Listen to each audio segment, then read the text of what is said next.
여러분, 만약에 앞을 보지 못하는 사람이 있다면 그 사람을 안내를 해야 됩니다. 안내를 해야 되는데 어떤 사람이 안내하기에 적합한 사람인가 잠깐 생각해 보시기 바랍니다.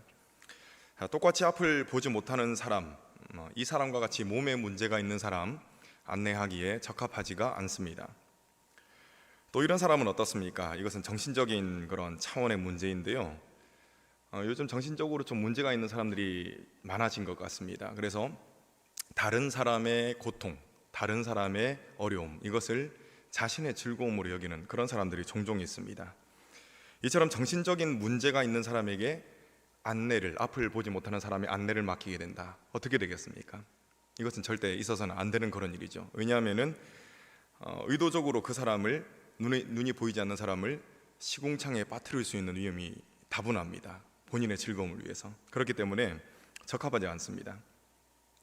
너무나 당연한 이야기지만 몸과 마음이 정상적인 사람, 건강한 사람, 그런 사람이 안내하기에 적합하다는 것입니다. 주님의 말씀에 따르면 모든 사람들은 앞을 못 보는 소경과도 같습니다. 한 사람도 빠짐없이 그렇다고 이야기합니다. 그렇기 때문에 모든 사람에게는 인도하는 자가 반드시 필요합니다. 그런데 문제가 있습니다.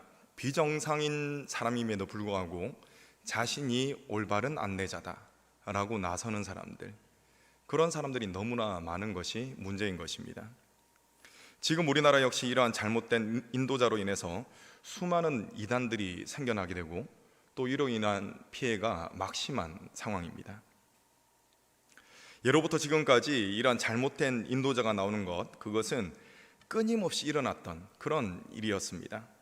오늘 말씀 속에 고린도 교회 역시 잘못된 인도자들로 인해서 큰 타격을 받았습니다.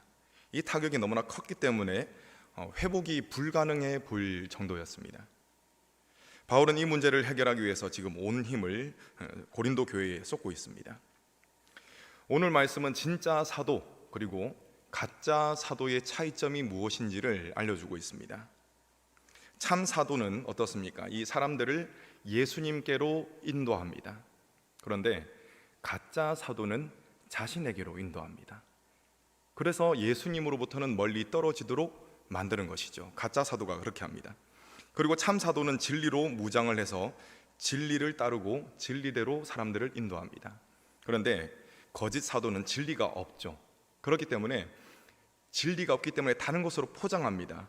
말하자면은 화려한 말기술, 속된 말로 말빨이라고 그러죠. 말빨로 사람들을 현혹시킵니다. 그리고 말빨을 가지고 사람들을 평가하는 것입니다. 이 사람 훌륭한 사람이다, 안 좋은 사람이다. 또 거짓을 따르는 무리 역시 보이는 이 말재주를 가지고 사람을 평가를 합니다. 그래서 바울의 반대편에 섰던 이 고린도 교인들, 그 사람들은 바울을 말 못하는 사람이다 라고 이제 폄하를 했던 것이죠. 그리고 마지막으로 참 사도는 자신을 낮추어서 헌신합니다. 헌신의 자리에 있습니다. 그런데 거짓 사도는 자신을 높여서 자신이 돋보이도록 만듭니다. 주님보다 더 위에 올라가려고 하는 것입니다. 여러분, 고린도 교인들은 참과 거짓이 함께 있는 세상, 그 세상을 살아가고 있습니다. 그렇기 때문에 이 가운데 진짜가 무엇인지를 분별해야 하는 그런 기로에 놓여 있는 것입니다. 바울은 이들이 분별력을 가질 수 있도록 지금 말씀을 전하고 있습니다. 여러분, 조금 전에 제가 말씀을 드렸지만 우리가 살아가고 있는 이 시대 역시 참과 거짓이 뒤섞여 있습니다. 그래서 가짜인데 진짜처럼 보이는 것이 너무나 많이 있는 것이죠. 그래서 우리에게도 필요한 것이 무엇입니까? 바로 분별력이 필요한 것입니다. 오늘 말씀을 통해서 하나님께서 저와 여러분들에게 분별력을 주실 줄로 믿습니다. 여러분, 분별을 하기 위해서는 필요한 것이 있습니다. 기준입니다. 기준의 사전적인 의미를 보니까 기본이 되는 표준입니다. 그것이 바로 기준입니다. 간단한 예로 길이를 가늠하기 위해서는 이 눈대중이나 아니면 손뺨을 사용하거든요. 그래서 이 강대상의 뺨은 하나, 둘, 셋, 넷, 다섯, 여섯, 한 8뼘 정도 되는 것 같습니다. 그러면 한 뼘이 한 23cm니까 8뼘이면은 92cm 이렇게 되겠다. 제가 예상을 할 수가 있죠. 그런데 여러분, 만약에 이 줄자를 가지고 재보면은 92cm, 93cm가 나올까요? 아닙니다. 오차가 생깁니다. 눈대중, 손뼉은 정확하지가 않다는 것입니다. 예를 들어서 이 개의 집, 도그하우스 이런 개집을 만들 때는 뭐 대충 만들어도 상관없습니다. 치수를 막 정확하게 안 재도 상관없습니다. 그런데 두바이의 부르즈 칼리파와 같은 높이 한 830m 되는 그 건물을 만들 때는 어떻겠습니까? 수치를 대충 재가지고 되겠습니까? 그렇지 않습니다. 여러분, 제가 이 높이를 계산하면서 쌍봉산의 높이를 제가 검색을 해봤습니다. 117m입니다. 여러분, 쌍봉산에 다 올라가 보셨죠? 올라가면은 이 근방에서 가장 높은 것 같은 한라 비발디 아파트가 눈 밑으로 내려다 보입니다. 밑에서 봤을 때는 애매하는 언덕 같은 산인데 꽤 높습니다. 올라가 보면. 그런데 이 산보다 한 8배 정도 더 높은 건물입니다. 그런데 여러분, 이 건물을 지을 때 대충 측량을 하면 어떻게 되겠습니까? 만약에 운이 좋아서 만들어졌다 해도 금방 무너질 겁니다. 그리고 현실적인 말씀을 드리자면은 이게 수치가 맞지 않으면은 높이 올릴 수조차가 없습니다. 이처럼 정확한 기준은 굉장히 중요합니다.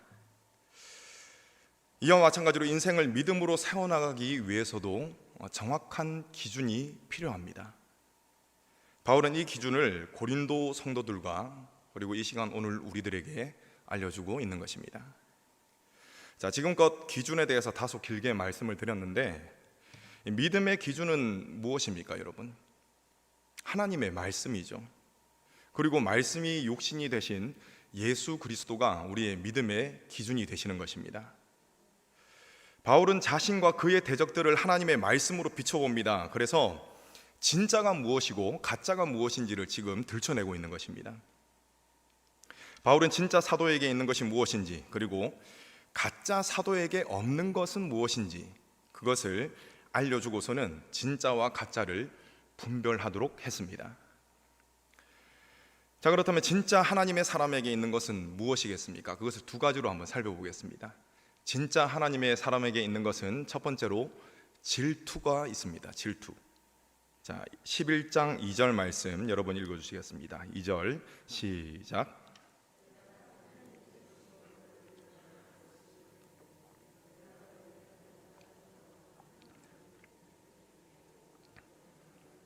아멘. 여기서 열심이라는 단어가 2번 나옵니다. 2번.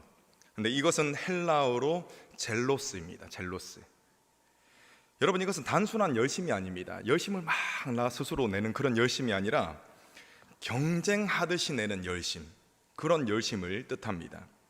그렇기 때문에 이를 그냥 열심이라고 표현하는 것보다는 질투라고 표현하는 것이 더 적합합니다. 그리고 쉬운 성경 버전에서는 젤로스를 질투로 번역을 해서 이해하기가 조금 더 쉽습니다. 여러분, 하나님께서는 출애굽을 한 이스라엘 백성들에게 자신을 이렇다라고 표현을 하셨습니다. 나는 질투하는 하나님이다. 그러니 우상 숭배를 하지 말라. 이런 말씀을 하셨습니다. 자, 그리고 이 똑같은 말씀을 출애굽을 한 2세대들에게도 똑같이 하십니다. 그래서 이 말씀은 출애굽기에도 있고 신명기에도 있습니다. 질투하는 하나님이시기 때문에 우상 숭배를 하지 말라는 이 말씀을 시대를 넘어서 똑같이 주신 것입니다. 여러분, 하나님이 하시는 말씀, 이 말씀은 사람을 살리는 것입니다. 그런데 이상하게도 이스라엘 백성들은 이렇게 살리는 하나님의 말씀을 싫어합니다. 가슴에 손을 얹고 생각해 보면 우리 역시 마찬가지다라는 깨달음이 있을 겁니다. 하나님의 말씀 알기는 압니다. 그러나 순종하기를 싫어하는 그런 나의 모습이 있다는 것입니다. 여러분, 이것은 우리가 아직 연약하기 때문에 생기는 현상이고, 또 악한 마귀가 우리를 지속적으로 넘어뜨리려고 유혹하고 또 때로는 공격하기 때문에 생기는 현상입니다. 불순종을 향해 달려가는 성질이 여전히 우리에게 있기 때문에 하나님이 안타까워하시는 상황이 발생하는 것이고, 또 하나님이 아닌 다른 것을 너무나 쉽게 섬기기 때문에 하나님이 질투를 하시는 것입니다. 고린도의 교인들은 너무나 쉽게 미혹이 되었습니다. 4절을 보니까 고린도 교인들이 따랐던 것이 있습니다. 다른 예수를 따랐고 다른 영, 그리고 다른 복음을 따랐다라고 이야기했습니다. 그런데 그냥 따른 것이 아니라 너무나 쉽게 따랐다라고 이야기합니다. 여러분, 이 다른 복음은 예수님을 믿는 믿음만으로는 구원받지 못한다라는 잘못된 주장이었습니다. 이것은 복음이라고 엄밀히 말하면 복음이 아니라 주장이었습니다. 믿음으로 충분하지 않으니까 할례를 받아야 한다는 둥, 혹은 특별한 영적인 지식이 있어야, 영지주의라고 그러거든요. 특별한 영적인 지식이 있어야지 구원을 받는다는 둥, 이런 잘못된 주장들을 했다는 것이죠. 그런데 이런 잘못된 주장에 너무나 쉽게 빠져들더라는 것입니다. 거짓 사도들은 이런 잘못된 주장을 따르게 만들므로써 고린도 교인들이 예수님으로부터 멀어지도록 만들었습니다. 여러분, 이러한 모습을 지켜봤던 바울의 심경이 어떻겠습니까? 그냥 잔잔한 호수 같았겠습니까? 아니죠. 눈에 불꽃이 일어났을 겁니다. 질투의 불꽃 말입니다. 여러분, 바울이 2절에서 자신을 누구라고 표현했습니까? 중매하는 사람이라고 했습니다. 중매하는 사람. 여러분, 결혼하기 전에 다른 사람과 계속 육적인 관계를 맺어왔던 사람이 있었다고 가정을 해보겠습니다. 그리고 요즘 문화가 상당히 심각한 게 무엇이냐면요, 처음 만나는 사람과 잠자리를 가지는 그런 문화가 있거든요. 그 문화를 요즘엔 좀 선전하는 그런 지금 추세입니다. 그런 움직임이 있어요. 자, 아무튼 그런 육적인 관계를 쉽게 맺어왔던 사람, 그 사람을 신부나 신랑으로 맞이하고 싶은 사람이 있겠습니까? 없죠. 그리고 또 말을 바꿔서 이러한 사람을 다른 사람의 배우자감으로 소개시켜 드리고 싶은 분이 혹시 계십니까? 제가 소개시켜 주고 싶다는 게 아니고 그런 분이 없을 겁니다.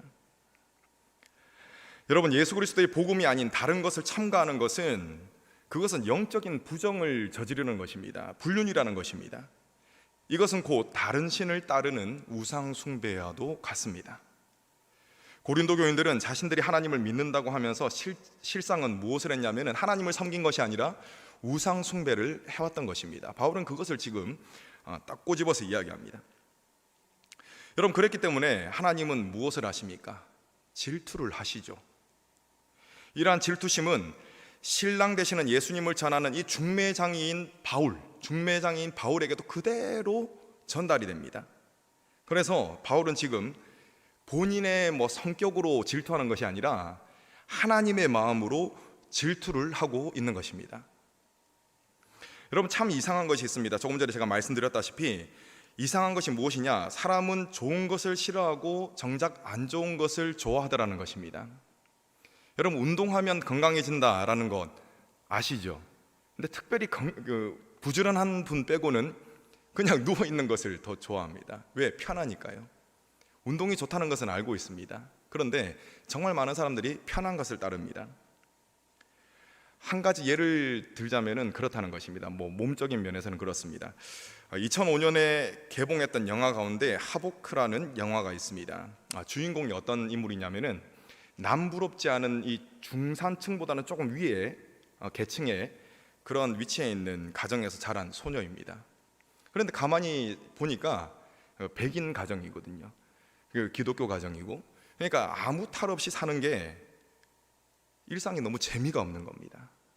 그래서 이 재미를 쫓아서 깽단 문화를 따릅니다. 깡패들 문화, 이 뒷골목 문화를 막 이렇게 추종하는 것이죠. 결국 그 소녀로 인해서 이 소녀의 삶과 이 소녀의 가정의 삶과 또 그 동네에 큰 그런 대혼란이 일어나게 됩니다. 한마디로 그 지역이 쑥대밭이 됩니다. 이 깡패와 엮여가지고.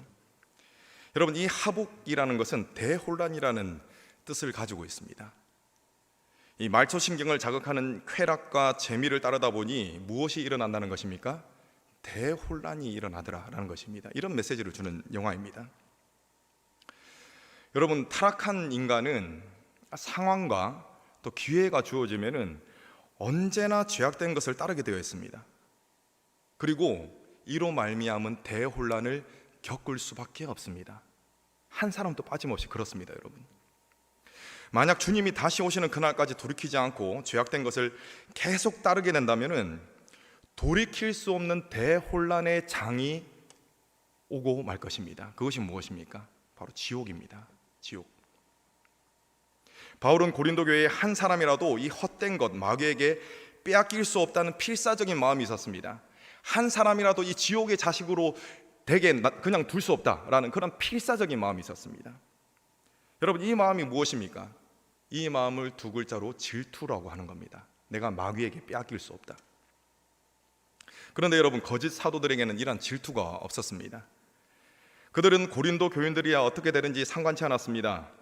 여러분, 진짜에게는 하나님이 하시는 질투심이 있다는 사실, 그 사실을 기억하시기 바랍니다. 자, 두 번째로는 진짜에게는 손해를 보는 헌신이 있습니다. 바울은 자신의 헌신에 대해 이야기합니다. 대개 내가 고생한 것을 다른 사람들이 몰라주면 어떤 마음이 생기죠? 억울한 마음이 생기죠. 억울한 마음. 여러분, 저도 억울한 마음이 있겠습니까? 없겠습니까? 사람이니까 있겠죠. 네, 억울한 마음이 생깁니다. 그런데 바울은 단순히 억울한 마음 때문에 자신의 헌신을 이야기하지 않습니다. 내가 이런 것을 했고 이것을 했고 나 좀 알아달라, 이런 차원에서 말한 것이 아닙니다. 고린도 교인들에게 깨달음을 줌으로써 그들을 진리의 자리로 이끌기 위해 자신의 헌신을 이야기했던 것입니다. 그들을 진리로 이끌기 위해서 자신을 변호했던 것입니다. 내가 이런 사람이야. 그들을 이끌기 위해서 그렇습니다. 여러분, 7절에서 바울은 자신이 고린도 교회로부터 아무런 사례를 받지 않고 하나님의 복음을 전했다, 이렇게 이야기했습니다. 여러분, 사람을 대할 때 가장 중요한 것이 무엇이냐면은 그 사람의 마음의 문을 먼저 여는 겁니다. 여는 거는커녕 다치지 않도록 만드는 것, 그것이 굉장히 중요하거든요. 바울은 고린도 교인들에게 마땅히 짊어져야 할 이 재정적 부담, 이것은 마땅히 져야 되는 거거든요. 그런데 이 재정적인 부담을 주는 것을 원치 않았습니다. 왜냐하면 그들의 마음이 다칠까 봐, 마음이 다쳐가지고 복음을 받아들이지 않을까 봐, 거부할까 봐, 그것이 염려되어서 그들에게 이 재정적인 부담을 지우지 않았습니다. 이 때문에 바울은 어떻게 했습니까? 손수 일을 해가지고 선교에 필요한 경비를 충당을 했습니다. 오직 고린도의 영혼들을 얻기 위해서 이런 식으로 선교를 했던 것입니다. 그런데 이러한 바울의 호의는 지독한 공격이 되어가지고 돌아왔습니다. 어떤 공격입니까? 미혹당했던 고린도 교인들은 바울을 이렇게 공격했습니다. 바울이 진짜 사도였다면 지원을 요청했겠지. 진짜 사도가 아니니까 이런 식으로 본인이 돈을 벌어서 선교비를 충당하는 거야. 이런 식의 지독한 공격을 했던 것입니다. 여러분, 이에 바울은 자비량으로 선교했던 것이 바로 당신들을 위해서 한 것입니다 라고 지금 밝히고 있습니다. 그리고 자신이 손해를 보면서까지 당신들을 위해서 헌신했습니다 라는 것을 지금 굳이 밝히고 있습니다. 여러분, 사실 혼자의 힘으로 이 선교비를 충당하는 것은 불가능하거든요. 그래서 도움을 받아야 됩니다. 이 사실, 도움을 많은 다른 교회로부터 도움을 받았다는 사실을 8절과 9절에서 이야기를 합니다. 바울은 자신이 도움을 받았던 대표적인 교회인 마게도냐 교회를 언급하면서 지금 고린도 교인들의 양심을 지금 후려치고 있는 것입니다. 어떻게 후려칩니까? 정신 좀 차리십시오, 이렇게 후려치고 있는 겁니다. 믿음이 있는 자로서 좀 부끄러워할 줄 아십시오, 이런 이야기를 지금 하고 있는 것입니다. 여러분, 바울은 고린도 교인들이 감사를 모르고 되는 대로 살아가는 막가파 인생이 될까 봐 두려웠습니다. 그래서 자신과 또 다른 교회들의 헌신에 대해서 굳이 이야기를 하는 것입니다. 여러분, 백조가 무리에 막 유유자적하고 다니지 않습니까? 그런데 그 발은 어떻습니까? 엄청 빨리 휘젓고 있죠.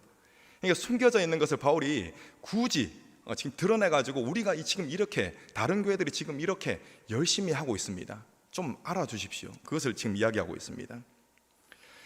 그리고 여러분, 바울은 지금 자신이 계속해서 손해를 본다 하더라도 손해를 보는 헌신을 계속하겠습니다 라고 다짐을 하고 있습니다. 여러분, 바울이 왜 이런 다짐을 하겠습니까? 자신이 예수 그리스도의 부르심을 받은 진짜 사도입니다, 제가 진짜 사도입니다 라는 것, 그것을 강하게 표현하기 위해서 이런 다짐을 하고 있는 것입니다. 여러분, 진짜에게는 손해를 보는 헌신이 있음을 꼭 기억하시길 바랍니다. 여러분, 지금까지 진짜 하나님의 사람에게 있는 것 두 가지에 대해 말씀을 드렸습니다. 첫 번째는 질투가 있다라고 말씀을 드렸습니다. 그리고 두 번째는 손해를 보는 헌신이 있다고 말씀을 드렸습니다. 자, 그렇다면 어째서 진짜 하나님의 사람들에게는 어째서 질투와 손해를 보는 헌신이 반드시 뒤따라오게 되겠습니까? 왜 이 두 가지 뭐 좋게 여겨지지는 않지 않습니까? 그런데 왜 이것이 꼭 따라올까? 자, 11절 말씀 여러분 읽어주시겠습니다. 시작.